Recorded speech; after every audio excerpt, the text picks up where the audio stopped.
according with reference to literature. What do we mean by the term archetype?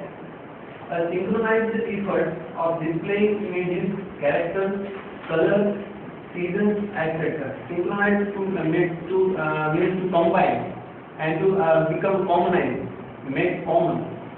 Efforts of displaying images, how different literature gives a common image or color or everything.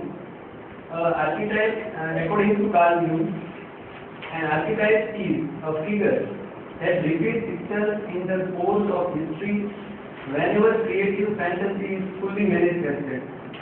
Different different poets or novelists, dramas, they use different images from rituals, from myths, and how it is relevant to modern times.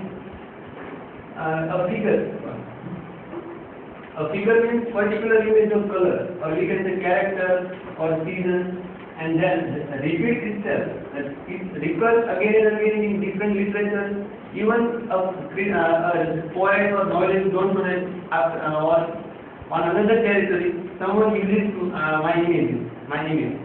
At the same time, history.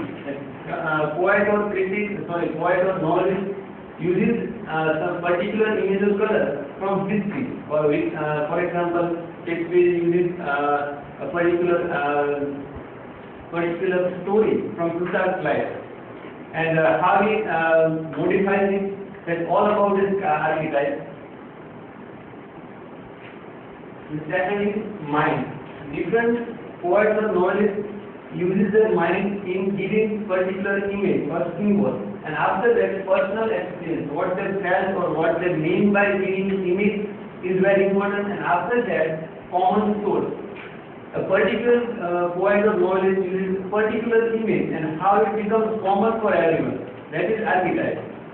After that, archetypes are pre-conscious instinctual expressions of man's basic nature. Man's basic nature is dependent on particular events. Say for example, a person is very angry, so it becomes common to everyone, and behavior may be different, but cause is very common. This is how we say pre-conscious. No one says that I am using this image, or even at the same time, other poet or novelist uses this image or symbol. They don't know, but they commonize this particular image, and it becomes archetype. Now for color, the red color refers to blood, sacrifice, passion, disorder, etc.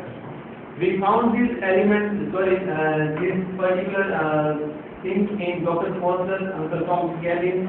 For example, say blood in Uncle Tom Callis. How he is very full of blood, and at the end of the novel by Simon Legree, Simon Legree kicks or humiliates him. Then even Dr. Tom